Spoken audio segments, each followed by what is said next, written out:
Hey everyone, welcome back to Solacene, or welcome to Solacene, the podcast all about beauty, sustainability, and tactility. Never phrased it like that before, but I kind of like it.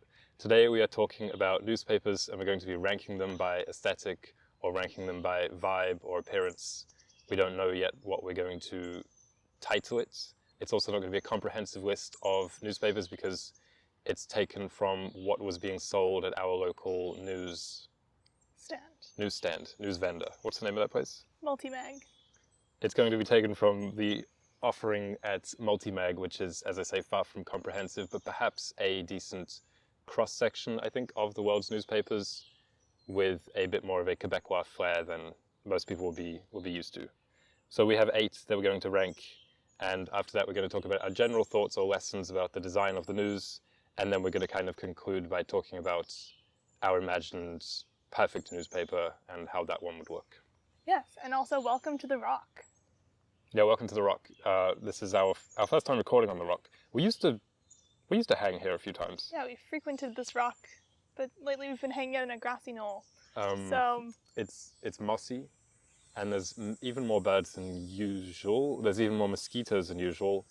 Maybe here I'll insert some like B-roll so that people can see. Good idea. Sometimes there's like empty beer cans, but it's not from us. Okay, so number 8, coming in at number 8 of what was on offer at MultiMag, 8 of 8, is Le Journal de Montréal, or the Montreal Journal.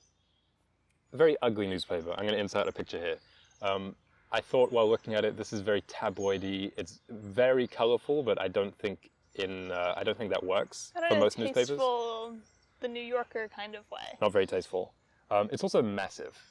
It's also about a kilogram. Like you could probably kill someone with it if we're being honest. Yeah, I had never heard of this newspaper because I don't really read the news and I can't speak French. But I would do it. It's the biggest French language newspaper in North America. So okay. I guess the biggest one outside of France.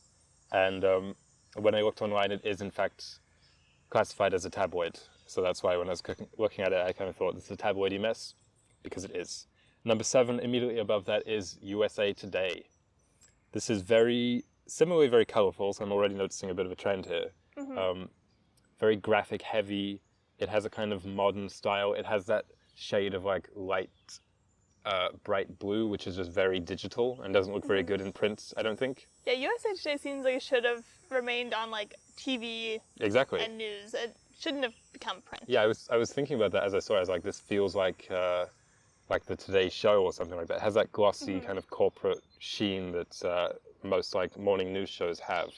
And then I looked it up, and it was only founded in the 80s.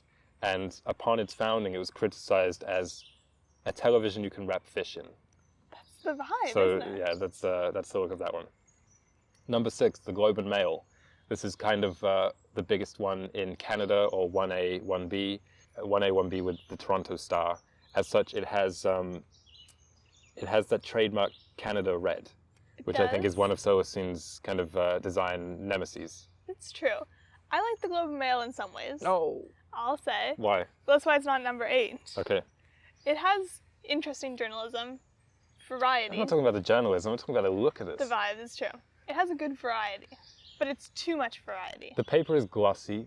Yeah. Instant kind of bad thing. It has this ugly, like, we call it the Canva art style, which is very flat and those kind of like bright colors, which it seems every ad uses these days because it seems kind of talentless. Okay, coming after the Globe and Mail, we have Financial Times. What we saw was a Financial Times Weekly, which is a standout, and indeed a standout on the shelves at MultiMag because it's pink. Everything else obviously white. And I was kind of like, this is nice, I like the pink. And you said, I don't like it. I don't like it. You can tell that it was some old-timey attempt at standing out, and in fact it was. Yeah. So since their inception in the late 1800s, the Financial Times printed itself onto this pink unbleached paper. Mm-hmm. And most newspapers aren't unbleached, but they went with this pink recycled thing to stand out. And I imagine in the late 1800s it worked. If you have all the newsies shaking their papers at you. You always have to reference the newsies. It started out in the UK, right? And then I think it's kind of spread, and now it's synonymous with kind of like financial papers. Those are usually the pink ones. In fact, in England at the time, it was kind of eagerly referred to as the Pink 'Un. Pinkin? The Pinkin, like the pink one. Oh. And then I heard that they also had like a green one, the green one, which was for like sports pages and that kind of stuff. Okay. Immediately after that, number 4, coming into the top half, the Wall Street Journal, which you said just before recording, actually that's too high, I hate that one. So why? I really don't like the Wall Street Journal. It's very boring.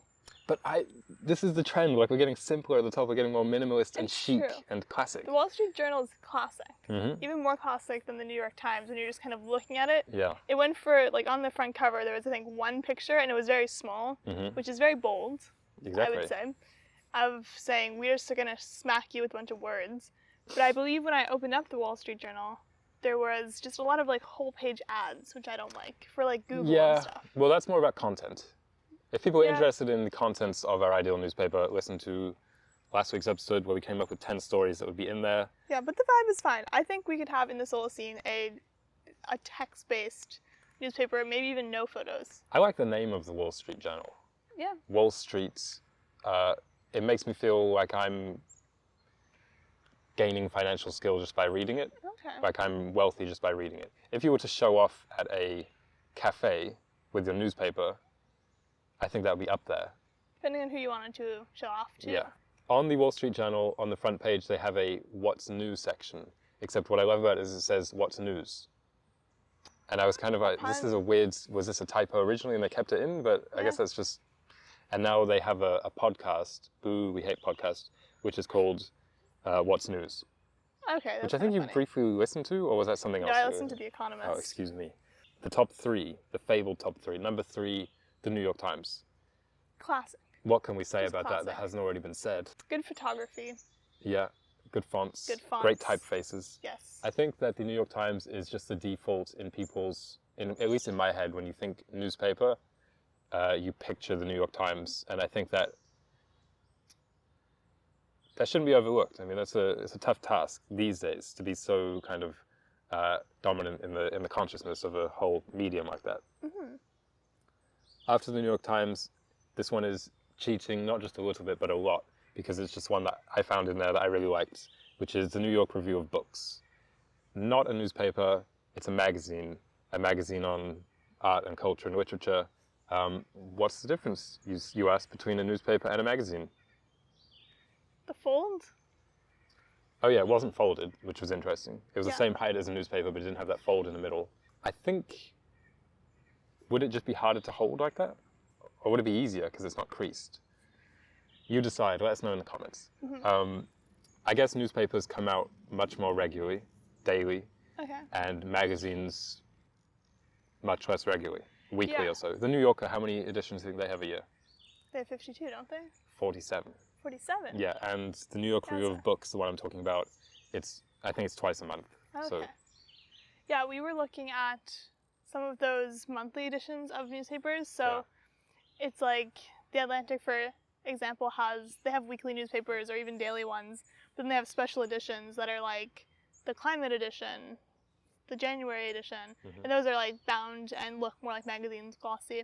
And I like having the option. Whenever I've been subscribed to newspapers in the past, or news outlets in the past, I've always done the monthly or the weekly editions. Well, I think it's interesting, and it's something that kind of will pop up again in this episode, taking inspiration more from magazines because they can afford to be more curated, whereas newspapers, like I took note, on the front cover of the New York Times, it says all the news that's fit to print, whereas a magazine would not be that. It would be all the news we want to print. Exactly. It would be much more choosy, whereas newspapers kind of by definition are indiscriminate in what they report on. But nonetheless, this was a very, very stylish issue. It was about art, so you'd kind of expect that. And it was more expensive, so you'd kind of expect that as well. Number 1, I'll let you talk about it because my friend's pronunciation will get me cancelled. Get you cancelled. We're coming in at number 1, the Décroissance, which is a French language newspaper about... Croissants?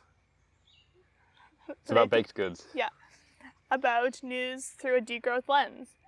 And as 2 people who have been involved in degrowth for several years, we were shocked to discover that this existed. But I think it just shows that we live with our heads underneath respective rocks. Well, this is the rock under which we live. Well, now we're coming out. Yeah. Now we're on top of it. On top of the rock. So we're just flipping through all these newspapers. There's probably only 30 Yeah, and you mean at MultiMag? At MultiMag. Shout out. And then on the edge, I see, in like big letters, the décroissance, degrowth. And I was like, what? Is this a special edition of something talking about degrowth? That's so weird that we wouldn't know this existed. I pull it out. It just happens to be the intersection of degrowth and the fact that it looks so good. Yeah. I should mention this was Alicia pushing for this to have the top spot because I think it looks good, but it's the silliest one on the list, that's for sure. It's silly, but they have a mascot. Yeah. Right? So like on the cover, there's a big caricature of Macron, the old French president, and in front of him, there's a snail holding up a French flag. And I think, be bold, put a snail on your cover. And then I went through all their old editions, because they have a very, very, very small online presence. And this is what I like about them so much, is that they don't have social media. Their website looks like our website, which is minimalist and saying, okay, you can come on the website, fine. Link in the description. But try and get off the website quickly. And the only way you can get it is either in a newsstand, and we happen to live in a French-speaking city, so we have it here, but anywhere else in Canada wouldn't have it. Or you have to send in a little mail-in slip, which is this, you print off this A4 piece of paper, you fold it up, and you put your check inside and you tape it and you send it off to France. They only do it by mail order with check or getting it at like a newsstand. And I think that is really, really cool because every other newspaper you can subscribe online, put in your credit card information. Well, they are embodying degrowth, I suppose, in their distribution, in their business, it sounds like. Décroissance seems to me more common in French than degrowth is in English. Yeah, it was originated in France. Yeah, okay. And in the French language, so it is more common. That's why it exists, I imagine. But it was also cool the things they covered. They covered a variety of things. It's not just politics, or not just economics or anything like that. Yeah, they had variety. And obviously in France right now it would be easy to cover just like French politics because it's pretty tumultuous. But they had a segment on a bunch of different topics. They had these full-page comics, which were really cool colors. And overall, I think their strengths were that they had a mascot, that their whole system of ordering is cool. They had a good mix of color and black and white, and yeah, overall very cool. Congratulations to La Décroissance for winning the first annual Solacene newspaper rankings.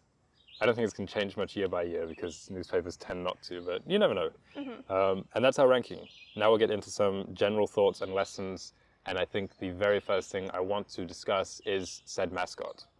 Okay. I'm going to nickname him Escargot. Okay. Because it was a snail, which is already the kind of symbol of degrowth because of its slow and steady progress. What I really liked about Escargot was that you mentioned the full page of funnies, but he wasn't resigned to those pages. No, he was slithered throughout every single article, just like dotting in and making funny comments. And I was like, this is novel to me, at least. I've never seen that kind of thing. And I know that it seems comics or graphic novels and caricatures, they too seem like they have a stronger foundation in French than they do in English. That's true. You look at Tintins and your Charlie Hebdos and all that kind of stuff, and English maybe it's not quite so prominent, I'm not sure. But maybe that's the reason, because I think it would be rarer to see something like that in an English language newspaper. Do you like the idea of a mascot? Yes.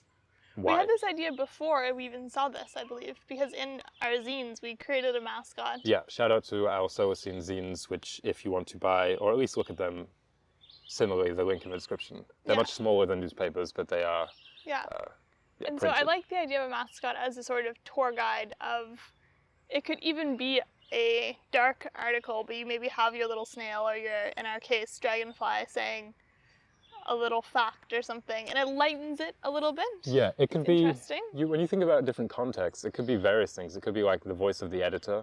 Yeah. Or it could be like always asking questions or providing random fun facts or doing something like that. Yeah, it's a nice idea. I think our Solacene newspaper will have one of those. And the other thing is, I mean, it sounds like such a cartoony, kiddie idea, but it doesn't necessarily have to be incredibly like light and juvenile. It could be it could have a kind of weight to it. Yeah, it could be like on Sesame Street. There were the It two could have a old kind of men, weight right? to it. Which ones? The two old men, like the peanut gallery, who would always pop in. They'd be like, oh, no. Was it Muppets? Maybe it was Muppets. You're right. Shout out the Muppets. So mascot, yes. Color scheme. Color scheme. I prefer more black and white, to be honest. I like the simple. I like the simplicity. Yeah. Colored paper? No. You didn't like that? I really didn't like that. I like the gray paper. And I was reading a little bit about it, of how it makes the photos look better and how you require less ink and stuff, which is kind of cool. I think with the Financial Times, like the pink ones, I think it can look good, but they don't look good. They don't look good. Yeah. It can look good because if you just had a simple 2-color scheme, pink paper, black text, I think that would look, it would be classy. But if you have pink paper, black text, and then full color photos, it really it's an ugly clash and it looks too busy, similar to that tabloidy stuff I was talking about. It kind of cheapens it. But I was thinking, I don't know, I think green paper might be kind of... Yeah, if it was all black and white, even black and white photos, I think that'd be fine. I think that's the way to go. I think, let's say white paper, but with black and white. Let's say no color at all. Yeah. Or just like one very strong accent color. I think that's all right. The black and white photos gives it more of a classic feel and maybe a bit more gravity. And we were kind of talking about in a previous episode how photography versus video kind of has a more poignant feel to the news. Obviously, it's very slightly less informative, but perhaps more memorable. And I mean, you think about the Trump incident with the air that happened last week. Like that, I think there's one photo from that which is going to be like in textbooks for decades to come. Yeah. Because textbooks have that or photos have that. Here's a moment, the framing and the colors and you know what I mean? Like Shout out regarding that photo. I was expecting to be on like every cover when we went into the news store. Yeah. But there was only one, and it was the Guardian Weekly, and it was really cool design, a very, very cool design.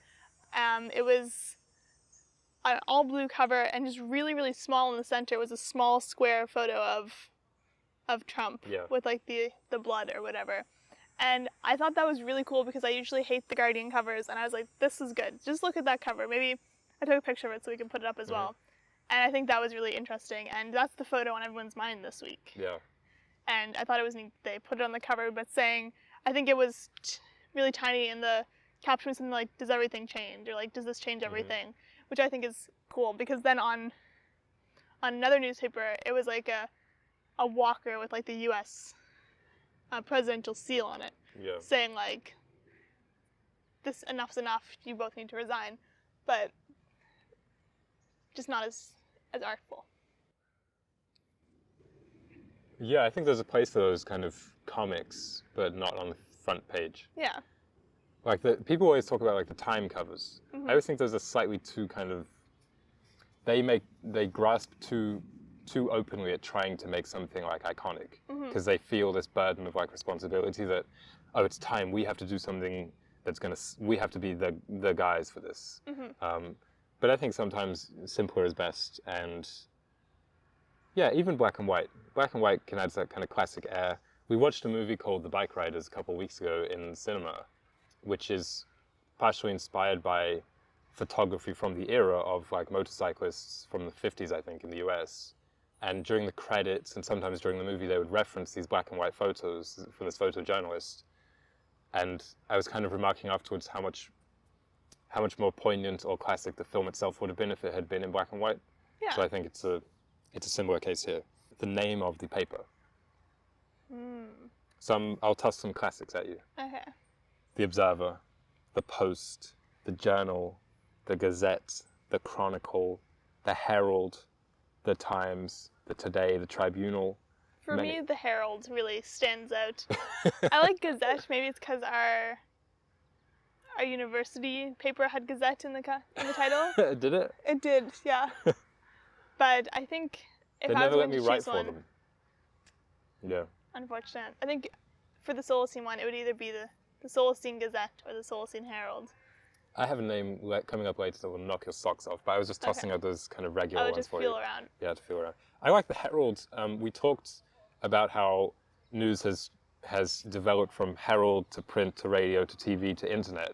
And if you call a newspaper the Herald, which is kind of the thing it supplanted, it feels like it's in some way laughing at heralds. I like that. Yeah, sure. Saying, haha, We beat we're you, literate basically. now. Games. I know you like games. Well, that was actually the first thing that I came up with was, Okay. I think games are very important. When I was flipping through all of the newspapers, because we were trying to quickly rank them instead of loitering for too long Yeah. in this newspaper store. And the first thing I looked for was, does it have a page pictures of everything in the games? newspaper store. And I just think it's fun, it's interactive, and it breaks up the words in the pictures a bit with these grids of So you think they should be Sudokus or sprinkled? crosswords. Or do you think they should be segregated? Either or, yeah. I think you being so fixed on this reminds me very much of the meme of the kid saying, do you have games on your phone?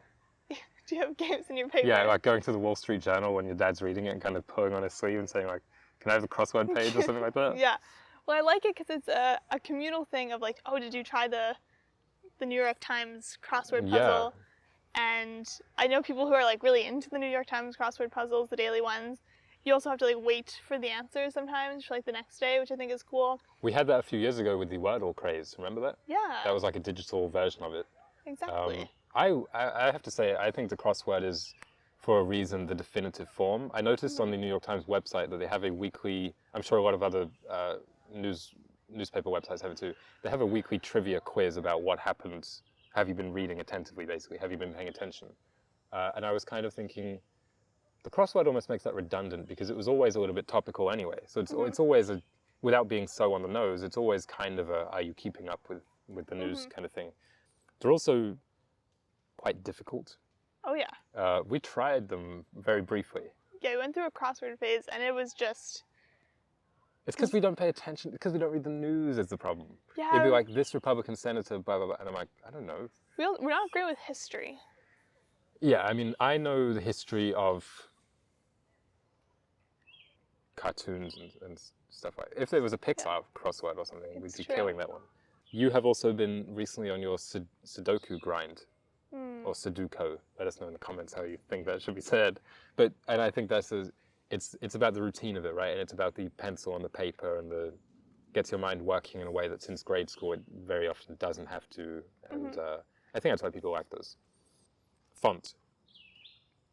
I figured you would have some words on font. Well, Font man. the title case, I think it's called the masthead, like the big title, is almost always in an Old English font. Yes. And I think that's just because that's how it's always been. That makes sense.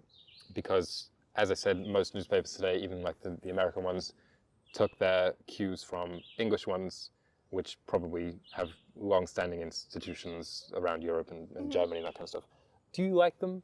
Do you like the Old English, like the New York Times? To an extent. Is it kind of incongruous with stories about iPhones and such? Yeah, like what I was picturing as a solution to that is a hand-illustrated title every week.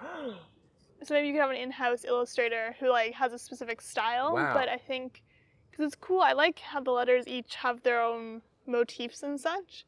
But if they were hand-done of like, you do your D for degrowth, but it has like little squiggles and like... Oh, like in a it's made medieval artistic. manuscript or something like that. Yeah, but hand-done and like modern. And different every twist week? on it. Slightly different every slightly week? different every week. That's interesting. That's my idea. You know how like in the start of very old documents, like the very first letter would be massive with That's like what I a was picturing. big illustration in its trailing leg or whatever. Yeah, something like that would be neat. I kind of like the old-fashioned style. I think it would look weird if it just said like in a sans serif font like the New York Times, Yeah. like or squiggly. Like there's a reason that it takes itself so seriously, I suppose. And then for the body, do we want serif? Do we want sans serif? You have to go serif. Yeah, for the print. Yeah. For the just to show we're not iPad kids over here.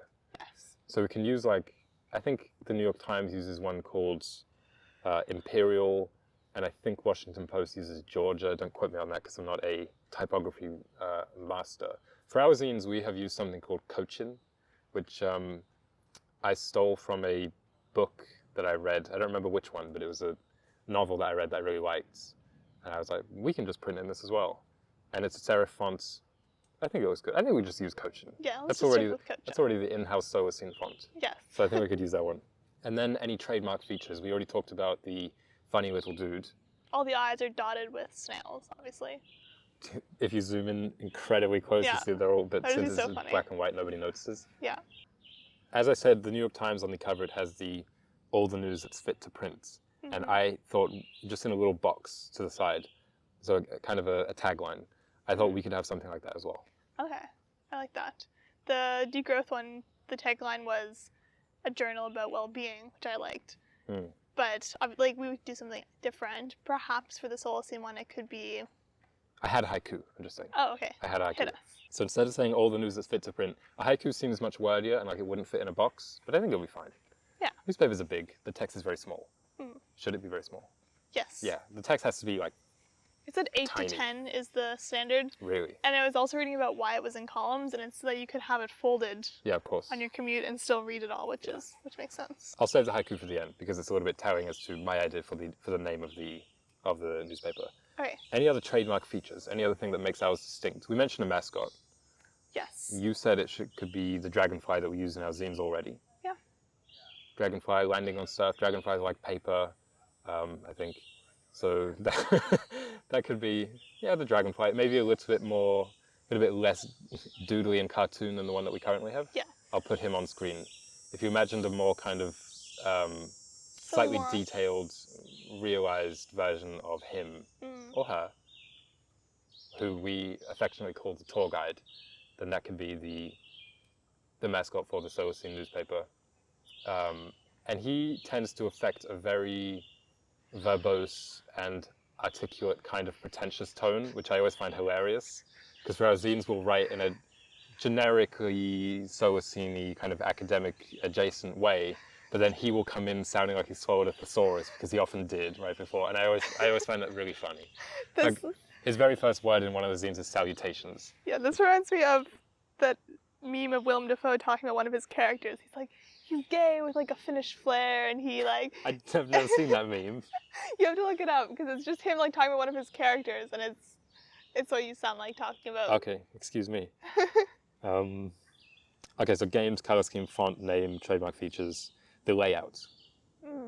This is obviously a key thing. We mentioned it's going to have a very small font. We're going to keep the columns because those have we're not trying to reinvent the wheel here. We're trying to perfect the wheel. We're trying to round off all its edges. I noticed on the New York Times website, I said to you last night, like, it has a column, as soon as you go on, it has a column on the right with the op-eds, the listed. You can click on them and it'll take you to all those articles. And I think there were about 10, and I won't exaggerate, all but one of them were about Trump and Biden, which is fine. It's a very significant news story. So it was like, Biden needs to quit. Here's what Trump said at the Republican National Convention. Here's Trump's new VP. Trump said he got shot for democracy. Anchovies are always a good idea. Here's how Biden is, fracturing the Democrat Party. They were all political except this one was. It wasn't like a trick headline. It was legitimately just about how anchovies are underused in cuisine, which I thought was. It was kind of funny, but then I thought, like, for the New York Times, do you want it to be kind of funny? And it reminded me that on newspapers, it's always like that. It's like, here's a big picture of Trump getting shot, and then it's like, here's a review of Inside Out 2. The front page is always like that, right? Because it's kind of hyperlinking you to different areas in the paper. But I don't necessarily like that so much. No, I think it's good to have sections. Yeah. But you don't need to have it all mixed. Well, it's all mixed on the front page is what I'm saying. Yeah. But maybe it doesn't even need to be that. I don't think. You could even have, like, the first page, like, once you turn it, be a table of contents or something. A table of contents. That's something I took a picture of that. It was in one of the literature reviews. I'll put it on the screen. But yeah, I thought that was a really, because I know it sounds like such a Gen Z thing, but navigating newspapers is not the easiest thing to do. I often, even when some people pull it apart, I'll just take that section. Yeah. I'm never very good at wrapping my head around that. I see. You could have maybe options of different sizes. Maybe if you don't want the full like size of your torso, you say where you could get like a small pocket version. Oh, the pocket version. Yeah, it's just an idea. Yeah, that is an idea. It could kind of fold up like a tourist's map will often fold up to that size. It could be like that. That's just a thought. I think for distribution it might be harder in like production, but yeah, it's an idea. Maybe it could be on the vendors to fold it like that. I noticed also that several newspapers, print ones, have been clearly influenced by the internet, and they look like website landing pages. And I don't like that. I think they should look like newspapers. Yeah, the Financial Times especially, they we're talking about how it's pink, but their online branding is this kind of pinkish beige color. Mm-hmm. And so even on the pink paper, they had this pinkish beige strip with like their logo. And it's like, okay, this is your logo online, but it doesn't need to be like, just go with, anyway, it just looked bad because it was like, they've obviously done some branding and marketing research online. They tried to translate it to the paper and it's like... Newspapers trying to be cool and trying to be digital. It's not it. I realize it's a race to the digital frontier, or it was. But I like what you just said about décroissance. Yeah. And I was reading a bit today about how it's an oft-discussed topic these days, but how the internet itself is being kind of ruined, and search engines are being ruined by ads and AI. And every time I read that, I kind of do a fist pump because I'm like, this is excellent. I think this is good news. It reminds me of how in Dune, even though it's set far in the future, there is no internet and no thinking machines because they were outlawed. And yeah, I think there's just going to be, like young people reading now, we mentioned last week, there's a lot of young people reading in the park. I think newspapers, they're going to come back with a vengeance. Yeah, I think if we had more resources, we should start a newspaper. A cool, hip newspaper, yeah. But the thing is, it wouldn't be daily. I think it would be more like a magazine. That's true. Okay, so the timing of the Solacene newspaper. What are we thinking, once a week? I think once a week. Yeah. I think it would be part newspaper, part magazine. Because I think it would go more in-depth on fewer stories. More choosy, not just like breaking news. Yeah. More like, this is what happened. Sometimes we might just completely ignore. No, we couldn't ignore news, but it could just be a footnote. You like this massive story about a snail returning, and then the footnote would be like, assassination attempt on... U.S. president. How thick?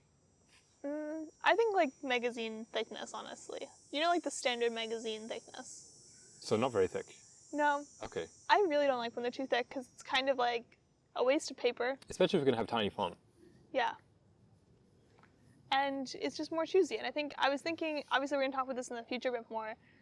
If people wanted to get the sports section or the financial section, they could. Maybe either get another newspaper, or those can be printable options. Almost all newspapers also will have the stocks on the front page. Just beneath the New York Times, it says like the NASDAQ, like the key tickers or whatever. That's something that could definitely just be on the internet. Yeah.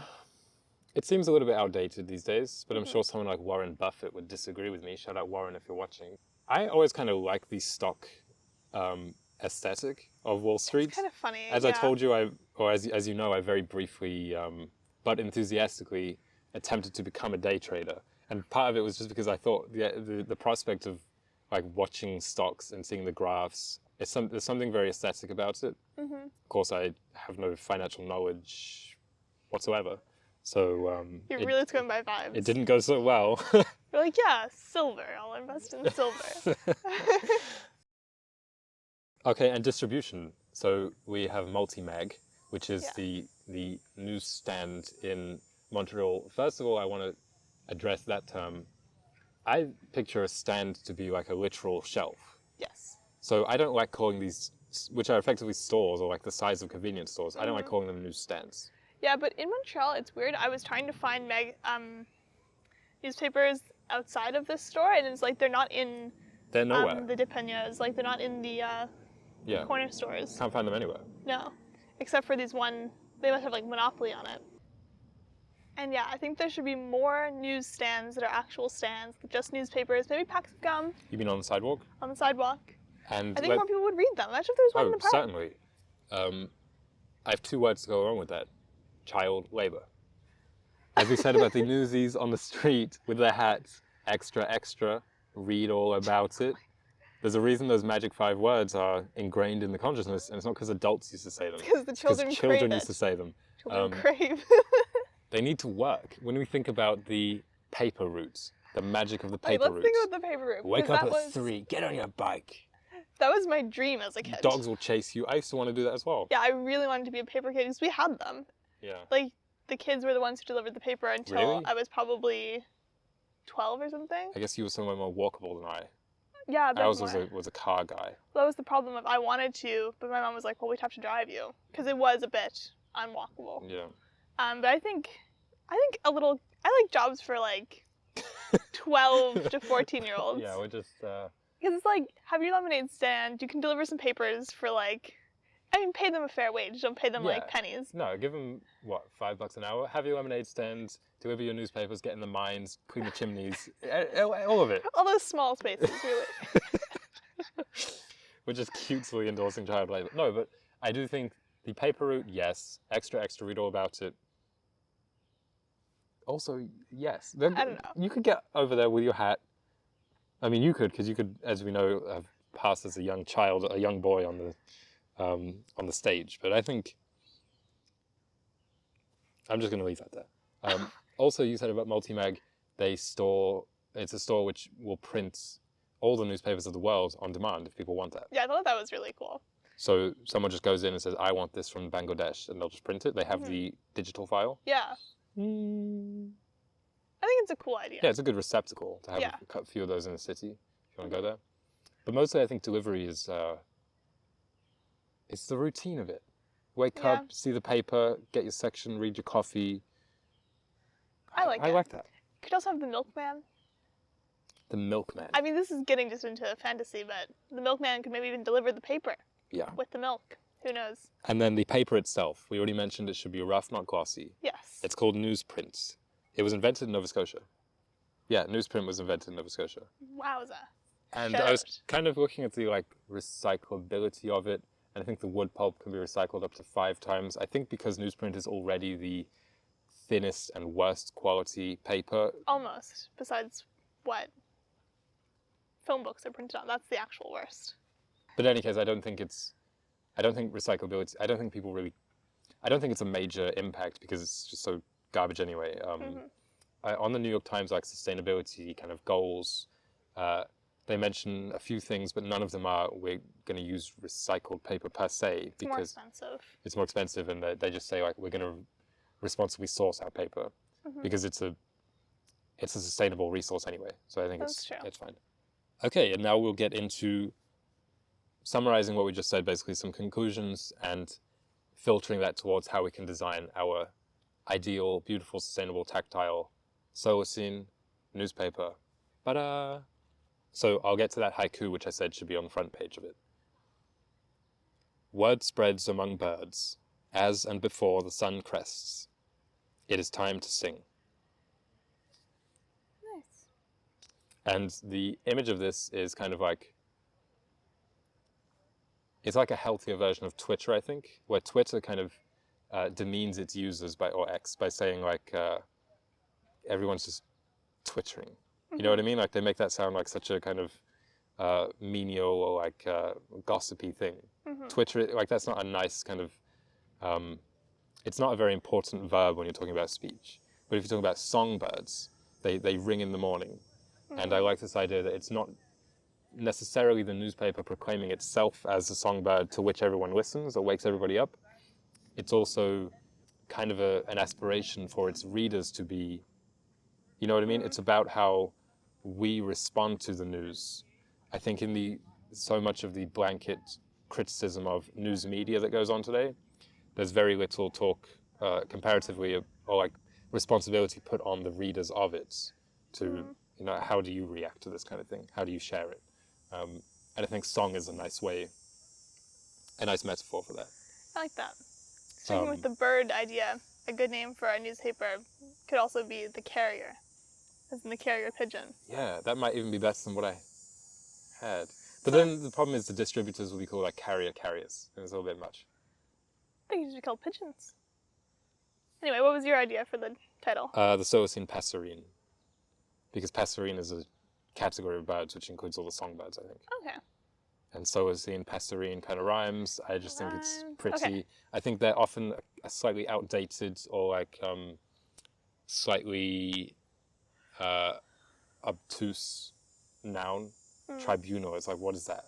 Yeah. People don't, herald, these observers, gazettes, these are not in our vocabulary anymore except in newspapers. So I think, I just thought passerine would be, anyway, that's what it's going to be called.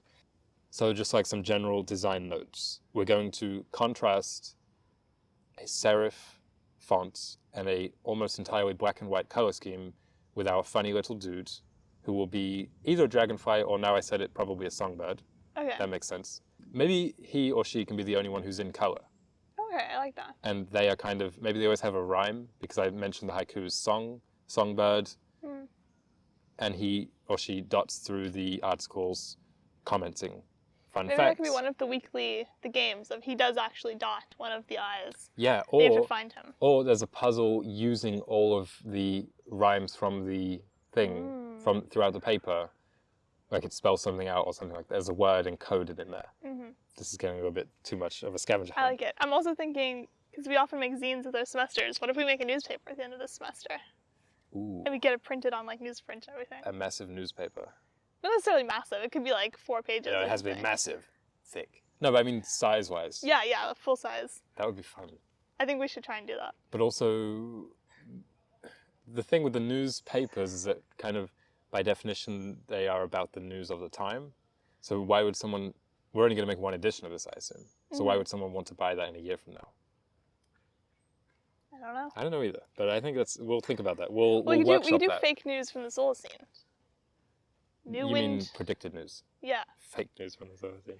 Our own in-house illustration style. Yes. You mentioned that for the masthead for the title, and it can kind of pop up again throughout, which is not too silly, and kind of having some old-fashioned or medieval stylings, but mostly landing squarely in that specific style of Solacene kitsch that we both seem to like. Yes. An intuitive layout for the paper, so not feeling like a maze too much, not like, oh, read on in page B3 and then you have to try and find it. I don't like that kind of stuff.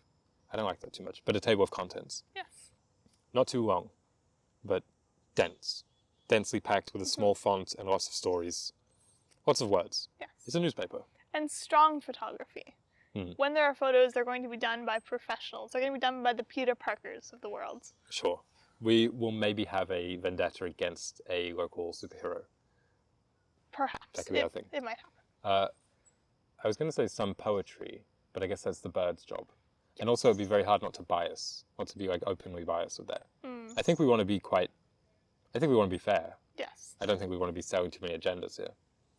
Just selling newspapers.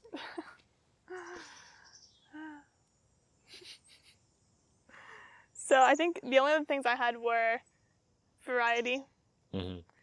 And of course you left out crosswords. Yeah. Variety as in of its contents. Yes. Okay. Yeah, we talked about that last week. We're going to have like a feature about the Battle of the Bands, one about potholes, a retrospective, one about the fountains of the Solacene. So yeah, that's good. Beautiful. Thank you all for listening so much. We'll see you next week on The Rock.